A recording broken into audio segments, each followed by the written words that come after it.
ሰበር ዜና በወለጋ በተካሄደው ውጊያ ከ200 በላይ የኦሮሚያ ልዩ ኃይል ሲሸኝ ቀሪው መከላከያ ደርሶ ታድጎታል ተብለዋል። ጦርነቱን ወለጋ ምድር ላይ የሚንቀሳቀሱት ሁለቱ ድርጅቶች በመናበብ በዝቅተኛ መስዋዕትነት ከፍተኛ ድልም አስመዝግበዋል። ከፍተኛ ጉዳት ያስተናገደው የኦሮሚያ ልዩ ኮማንዶ ገዳ ኮማንዶ መከላከያ ደርሶ ከታደገው በኋላ ቤቶችን አቃጥሏል የተባለው አካባቢ ላይ አሁንም ከፍተኛ ውጥረት መንገሱ ሲገለጽ፣ ጎሳ የተባለ መከላከያ አዛዥ ደግሞ ወደ ቦታው ተጨማሪ ኃይል እንዲገባለት የበላይ አመራሮችን የተማጸነ እንደሚገኝም ለማረጋገጥ ተችሏል። የኦሮሚያ ልዩ ኮማንዶች አስክሬንና ቁስለኛ በ10 ጎማ በሲኖና በኦራል እየተጫነ ወደ አንገርጉትን ከተማ መግባቱን የተገለጸው። በሌላ ሰበር ዜና ወደ ጦርነት ልንገባ እንችላለን ሲሉ ጀነራሉ ተናገሩ።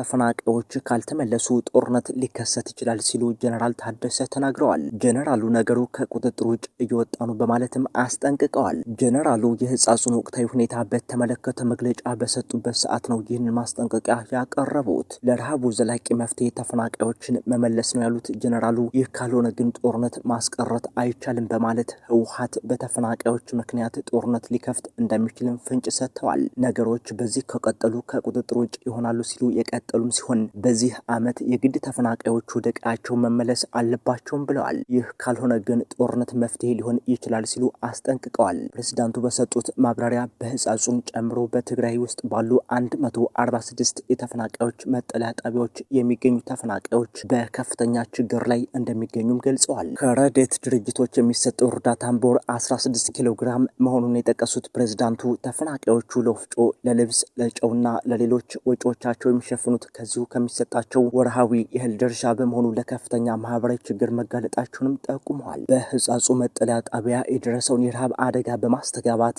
ዓለም አቀፉ ማህበረሰብ እንዳውቀውና አጀንዳ እንዲሆን ላደረጉ የማህበራዊ ሚዲያ አንቂዎች ምስጋናቸውን ያቀረቡት ሌተናል ጀነራል ታደሰ ወረዳም የጊዜያዊ አስተዳደሩ ካቢኔ ይህንን አደጋ በቀጥታ የሚከታተል በፕሬዝዳንቱ የሚመራ ቡድን አዋቅሮ ወደ ስራ መግባቱንም አስታውቀዋል። በትግራይ ከጦርነቱ በፊትም ሆነ በኋላ 1.1 ሚሊዮን ተፈናቃይ ህዝብ መኖሩን ያብራሩት ፕሬዝዳንቱ ከዚህ ውስጥ 891 ሺህ የሚሆኑት በትግራይ ውስጥ የሚገኙ ሲሆኑ የምዕራብ ትግራይን ሳይጨምር በመላው ትግራይ በሚገኙ 146 መጠለያ ካምፖች ውስጥ እንደሚገኙም ገልጸዋል። በህጻጹ መጠለያ የሚገኙ ተፈናቃዮችም አብዛኛዎቹ ከምዕራብ ትግራይ የመጡና የተለያዩ ችግሮችን የተሸከሙ መሆናቸውን ገልጸው በሰዓቱ ደህና የነበሩትን አሁን የደከሙ ሲሆን ደክመው የነበሩትን ደግሞ በህይወት የሌሉ መሆናቸውን ገልጸዋል። አሁን በህጻጽ በጎላ ሁኔታ የወጣው ችግር ቀደም ብሎ የሚታወቅ እንደነበርና መንግስትም ችግሩን ለመፍታት ሲሞክር መቆየቱን ገልጸው ነገር ግን የተደረገው ጥረት በቂ እንዳልነበረ ፕሬዝዳንቱ ታደሰ ወረደም አብራርተዋል። በተፈናቃዮች ላይ የተደረገ ያለው ጥረት አስቸኳይ የህይወት አድን ተግባር እንጂ ዘላቂ መፍትሄ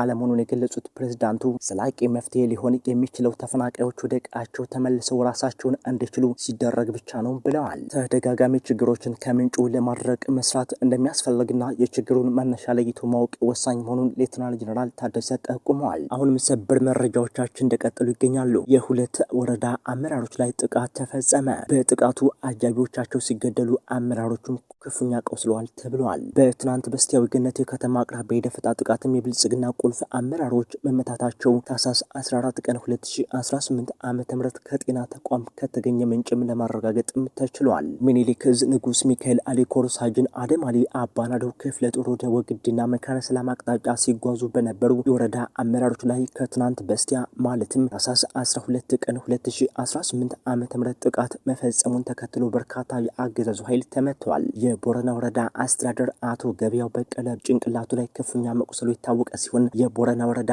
ሰላምና ጸጥታ ጽህፈት ቤት ኃላፊ አቶ አለምነው ስዩም ጭምር ወገቡ ላይ ከባድ ጉዳት እንዳስተናገደ ተረጋግጧል። የወረዳው ብልጽግና ጽህፈት ቤት ኃላፊ አቶ አብዱራህማን ደረሰ ደግሞ የግለሰብ ቤት ውስጥ ገብቶ ተደብቆ ሊተርፍም ችሏል። ከዚህ በተጨማሪ የወግዲ ወረዳ የብልጽግና ጽህፈት ቤት ኃላፊ አቶ መሐመድ ግዛው መቁሰሉ ታውቋል ሲል የክፍለ ጦሩ ህዝብ ግንኙነት ክፍል ኃላፊ ፋኖ ይመር ሁሴን ለሚኒሊክ ዕዝ በላከው ሪፖርትም ገልጿል።